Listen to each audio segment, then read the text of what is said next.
اس کا اندازہ بھی ہو جاتا ہے نصیحت کرنے والے کے انداز سے بھی کہ وہ غصے میں نصیحت کر رہا ہے، وہ اپنی بھڑاس نکالنے کے لیے نصیحت کا لیبل لگا رہا ہے، بے قابو ہو کر نکال رہا ہے، یا واقعی ہمدردی میں ڈوب کر وہ بات کر رہا ہے۔ مولانا منظور احمد نعمانی صاحب قریبی زمانے میں بہت بڑے عالم گزرے ہیں، وہ مناظرے بھی کرتے تھے۔ ان کا مد مخالف بھی اس بات کو تسلیم کرتا تھا کہ یہ عین مناظرے کے دوران جب کہ ہم میں سے کوئی آدمی غصے میں بھی بات کر دے تو وہ غصے نہیں ہوتے تھے، اور ان کے انداز مناظرہ سے صاف معلوم ہوتا تھا کہ یہ ہماری ہمدردی میں بیچارے بات کر رہے ہیں۔ یہ لازمی ہے ہمارے سامع اور مخاطب پر کہ اس کو یہ محسوس ہو کہ میں اس کا ہمدرد ہوں، میں غصے سے جلا بھنا نہیں بیٹھا ہوا۔ تو اس میں ضرورت ہے بنیا کے لفظ میں اس وقت نصیحت کروں جب میں غصے میں نہ ہوں۔ لفظ یا میں یہ ہے کہ وہ مجھے توجہ دے، بنیا میں یہ ہے کہ میں حالت اعتدال میں ہوں، میں غصے میں نہ ہوں، میں ہمدردی کے جذبے میں ہوں، میرے زبان میں نرمی ہو، میرے لہجے میں لچک ہو، میرے انداز میں ہمدردی اور خیر خواہی ہو، یہ اگلے کو محسوس ہونا چاہیے، اس وقت میں نصیحت کروں۔ لہذا جس وقت میں خود غصے میں ہوں، جس وقت میں خود جنون میرے اوپر سر پہ سوار ہوا کھڑا ہے کہ اس نے ایسا کیوں کیا، میں اس کو ابھی سیدھا کروں گا، ابھی میں اس کو سمجھاتا ہوں، یہ ہوتا کون ہے، مجھے اس وقت نصیحت نہیں کرنی چاہیے۔ مجھے کسی نے کہہ دیا مثلا جی آپ کے بیٹے نے یوں کہا، مجھے غصہ چڑھ گیا، میرے بیٹے نے یہ کیا ہے، میں گھر آ کے اس کو سیدھا کرنے لگ گیا نصیحت کے انداز میں، یہ میں غلط کر رہا ہوں۔ مجھے چاہیے کہ میں چپ کر جاؤں، برداشت کر جاؤں، جس وقت میرا غصہ ختم ہو جائے، میں حالت اعتدال میں آ جاؤں اور میں اس موڈ میں آ جاؤں کہ میں اگلے کو پیار کا تأثر، ہمدردی کا تأثر دے سکوں، اگلا محسوس کرے کہ یہ اس وقت میری ہمدردی میں بات کر رہا ہے، یہ اپنے جذبات کے ہاتھوں بہہ نہیں چکا، تو اس وقت مجھے اگلے کو نصیحت کرنی چاہیے۔ جب خود آدمی غصے میں ہو، حالت اعتدال میں نہ ہو، اس وقت نصیحت نہ کرے۔ اور دوسرا، لہجے میں سختی نہ ہو، الفاظ میں سختی نہ ہو۔ بعض دفعہ الفاظ نرم ہوتے ہیں لیکن چہرے کا تاثر اور لہجہ سخت ہوتا ہے، اس کا بھی اچھا اثر نہیں ہوتا۔ جب انسان بالکل نارمل پوزیشن میں آ جائے، اس وقت انسان کو بات کرنی چاہیے۔ یہ دوسرا ہمیں بتایا گیا کہ اگلے کو پیار کے انداز میں بات کرنی ہے، الفاظ بھی پیار کے ہوں، میرے پیارے بھائی، میرا پیارا بیٹا، میرے پیارے دوست، الفاظ بھی پیار کے ہوں۔ یا بنیا لفظوں میں کہا ہے کہ میرا پیارا بیٹا، یہ کہہ کر پھر نصیحت کرنا شروع کی ہے۔ تو ہم نے پیار کا لفظ اپنے لفظوں میں لانا ہے تاکہ قرآن کی تعلیم کی اتباع ہو سکے۔ پیارے بھائی، پیارے دوست، پیارا بیٹا، یہ کہہ کر پھر نصیحت کرنی چاہیے۔ اور میں کئی دفعہ عرض کر چکا ہوں، میرے لیے بھی ہے، آپ کے لیے بھی ہے، جب بیٹا اور آپ کا جوتا ایک ہو جائے، وہ بیٹا آپ کا جوتا پہننا شروع کر دے، اس دن سے اس کو بیٹا نہ سمجھنا کیا وہ میرا ماتحت ہے جیسے چاہوں ڈانٹ دوں۔ وہ عمر تب ہوتی ہے جب بچہ چھوٹا ہوتا ہے، باپ اس کو ڈانٹ دیتا ہے، چل دفعہ ہو جا، یہ کر لے، وہ کر لے، ابھی تک سویا ہوا ہے۔ یہ جب چھوٹی عمر میں ہوتا ہے، جس وقت اس کا قد آپ کے قد کے برابر ہونا شروع ہو گیا ہے، وہ آپ کے برابر محسوس ہوتا ہے، اب نہ آپ اس کو یہ سمجھیں کہ میرا بیٹا ہے، میں اس کو سخت ڈانٹ کے کہہ دوں ابھی تک سویا ہوا ہے، حرام خور، نمک خور، فلاں، جیسے ہمارے معاشرے میں کہتے ہیں، یہ آپ غلط کر رہے ہیں۔ اب آپ اس کو نصیحت نہیں کر رہے، اب آپ اس کو اپنے خلاف باغی کر رہے ہیں۔ اب وہ بڑا ہو چکا ہے، اب وہ باشعور ہو چکا ہے، اب وہ گھر چھوڑنا بھی جانتا ہے، اب وہ خود کمانا بھی جانتا ہے، اب وہ آپ کے سامنے سٹینڈ لینا بھی جانتا ہے۔ اب اس کے دوست بھی ہیں جو اس کو یہ کہتے ہیں چھوڑ پرے باپ کو، ہمارے پاس آ جا، کب تک اپنے باپ کی سختیاں سہتا رہے گا۔ اب وہ نہیں رہا۔ اس لیے میرے عزیز بھائیو، بیٹے کو بھی نصیحت کرنی ہو، جب بیٹا کچھ بڑا ہو جائے تو پیار کا لفظ ضرور استعمال کریں۔ اب یہ خیال رکھیں کہ وہ بیٹا چھوٹا بیٹا نہیں رہا، اب عمر اس کی بڑی ہو چکی ہے۔ کیسے نادان ہیں وہ باپ جو شادی شدہ بیٹے کو بھی اس کی بیوی کی موجودگی میں ڈانٹ دیتے ہیں۔ وہ اس کو نہیں سمجھتے کہ اب میرا بیٹا گھر کا سربراہ بن چکا ہے، اب میرے بیٹے کی ایک حیثیت اور شخصیت قائم ہو چکی ہے، وہ اپنی ایک عزت نفس رکھتا ہے اپنی بیوی کے سامنے۔ ہر آدمی اپنی بیوی کے سامنے ایک عزت نفس رکھتا ہے، وہ سمجھتا ہے کہ میری بیوی کے سامنے میری عزت ہونی چاہیے، میں بیوی کے سامنے کوئی چھوٹا آدمی نہ لگوں، اور میری بیوی کو یہ تاثر نہیں ملنا چاہیے کہ تیرا شوہر عام سا آدمی ہے۔ میری بیوی کو میرے بارے میں یہ تصور ملنا چاہیے کہ میں عزت والا آدمی ہوں۔ یہ ہر انسان کی طبعی خواہش ہے، لہذا باپ کا بیٹے کو اس طرح ڈانٹ دینا اس کی بیوی کے سامنے، یہ بہت نادانی کی بات ہے۔ اگر سمجھانا ہے تو بیٹے کو الگ سمجھائے کہ اس کی بہو کو پتہ بھی نہ چلے، اس لیے کہ بیٹے کی اب عزت نفس کا خیال رکھا جائے۔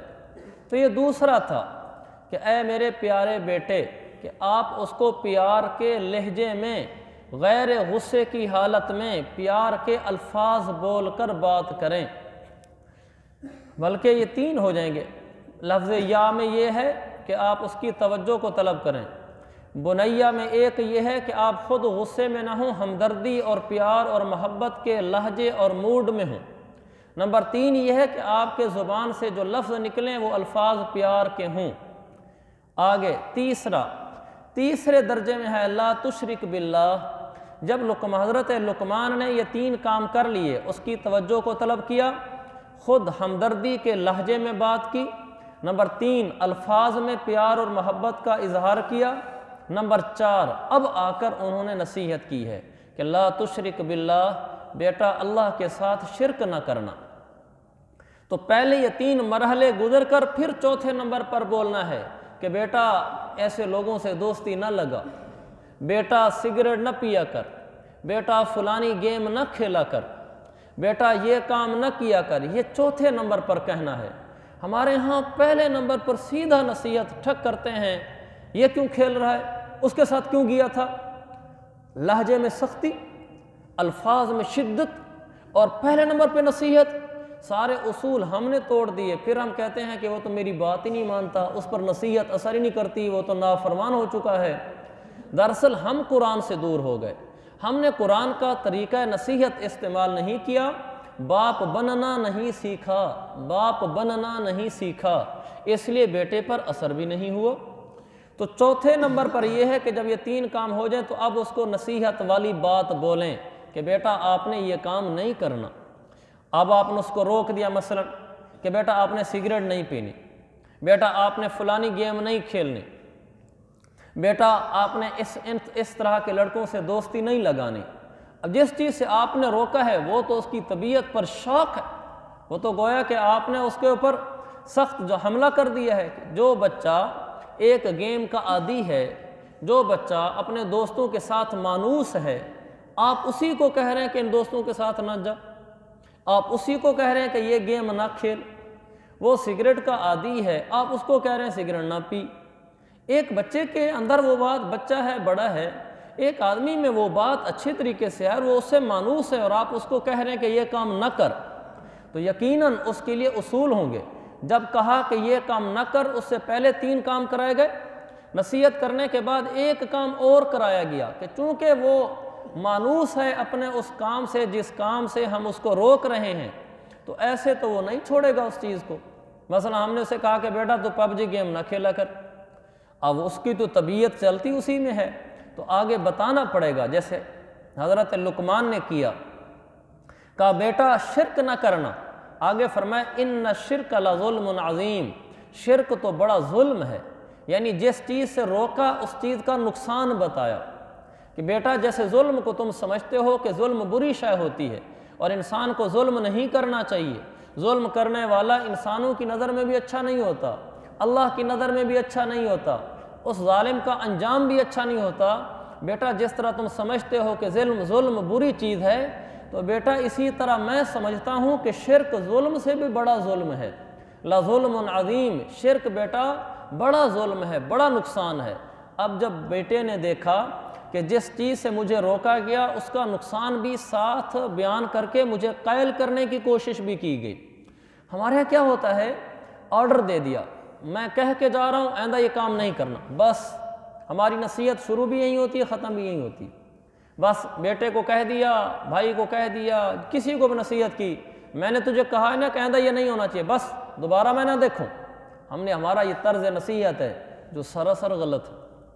انہوں نے ایسے نہیں کہا کہ شرک نہ کرنا، بس میں نے تجھے کہہ نہیں دیا، اس سے بڑی کیا بات ہے، نہیں، پہلے پیار کی فضا ہموار کی، نصیحت کی، نصیحت کرنے کے بعد پھر شرک جیسے گناہ کو بھی روکنے اور اس سے روکنے کے لیے بھی ذہن سازی کی، اس کا نقصان بتایا کہ بیٹا شرک ظلم ہوتا ہے اور ظلم بری شے ہوتی ہے۔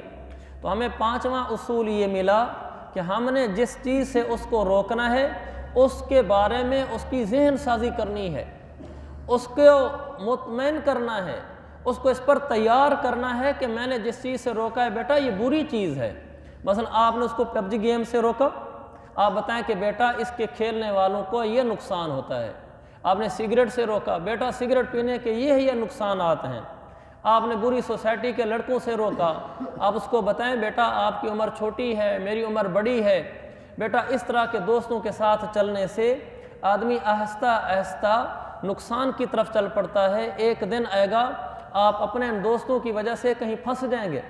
بیٹا اللہ نہ کرے ایسا دن آ جائے کہ آپ کو جیل میں جانا پڑے، بیٹا ایسا دن نہ آ جائے کہ آپ کے بارے میں نامناسب سزا سنا دی جائے۔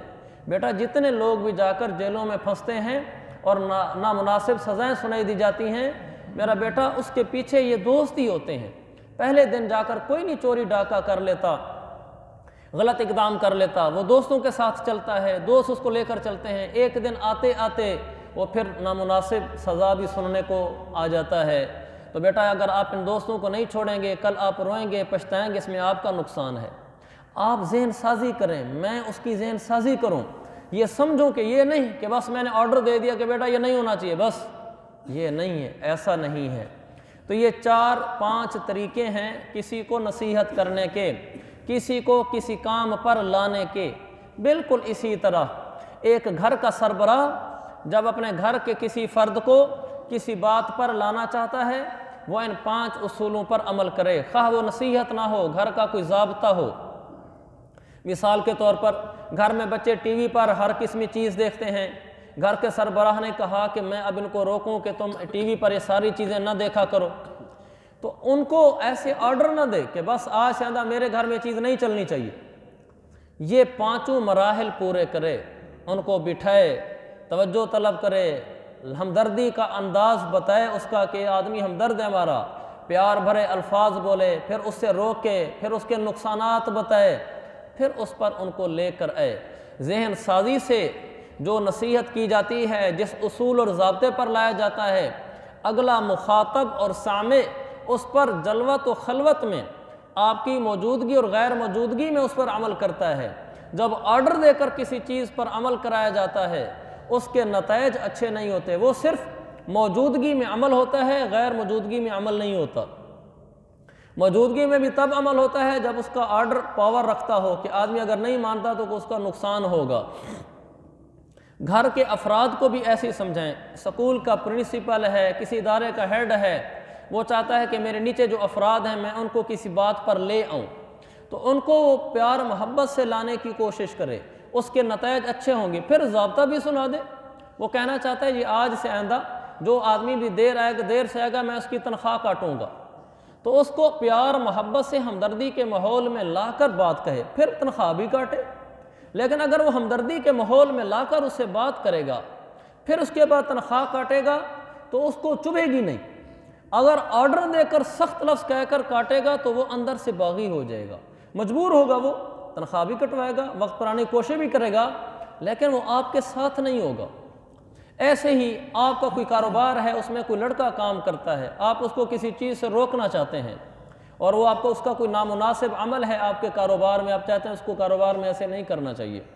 ایک یہ کہ آپ اس کو بلا کر سختی سے کہہ دیں کہ آئندہ ایسے نہیں ہونا چاہیے۔ اب وہ کوشش کرے گا کہ جب آپ نہ ہوں تو وہ ایسا کر لے، جب آپ ہوں تو پھر نہ کرے۔ اور اگر آپ کا بول زیادہ ہی سخت و ترش ہوا تو ممکن ہے وہ آپ کو کوئی نقصان بھی پہنچا دے۔ نقصان پہنچانے سے مراد وہ کہے کہ میں اس کے کاروبار میں ایسے نقصان پہنچاؤں اس کو پتہ بھی نہ چلے، اور ایسا ہوتا ہے۔ وہ کاروبار میں اس کے خلاف ہو جاتے ہیں، کہتے ہیں کہ اس نے ہماری عزت نفس مجروح کی ہے، ایسا ہے تو پھر ایسا ہی صحیح، زیادہ سے زیادہ کیا کر لے گا، نکال لے گا، اور نوکریاں نہیں ہیں، وہ بغاوت میں آ جاتا ہے، اس لیے کہ اس کو غلط طریقے سے روکا گیا۔